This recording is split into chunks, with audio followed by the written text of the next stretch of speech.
important message to get out today. You are not alone. We believe you, and your voice matters. Those are just some of the messages you already may have been seeing. You've been noticing them all over the city. And for more on who and what is behind them, let's go to ABC 2 News' Katrina Bush. Katrina.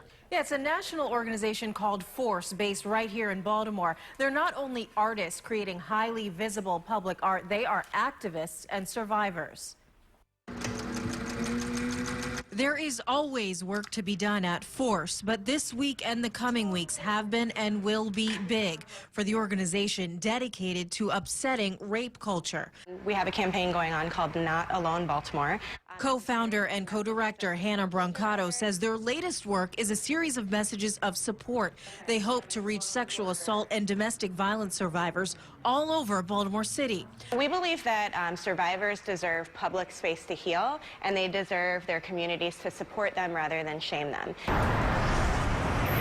The campaign launched earlier this week. You'll see ads like this on city buses, bus shelters, and the big billboard across from Penn Station. Force has some other large-scale projects in the works, perhaps none bigger than the monument quilt, which we last saw during a stop at Towson University.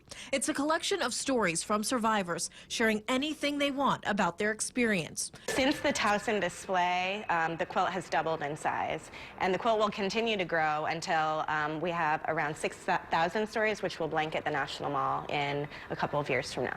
Before that, there will be a stop on North Avenue on April 9th. Brancato stressed private space to heal is important, but so are public platforms to share. The truth is that although rape and domestic violence are not acceptable or okay in our culture any longer, the experience of being a survivor is still very stigmatized. And so when we can tell our stories publicly, it helps to remove that stigma from our identities. Force is hosting a panel discussion tonight from 6 to 8 at the University of Baltimore Business Center. There's also a Survivor Town Hall event coming up on April 6th. Go to abc2news.com and click on this story for more information. All right.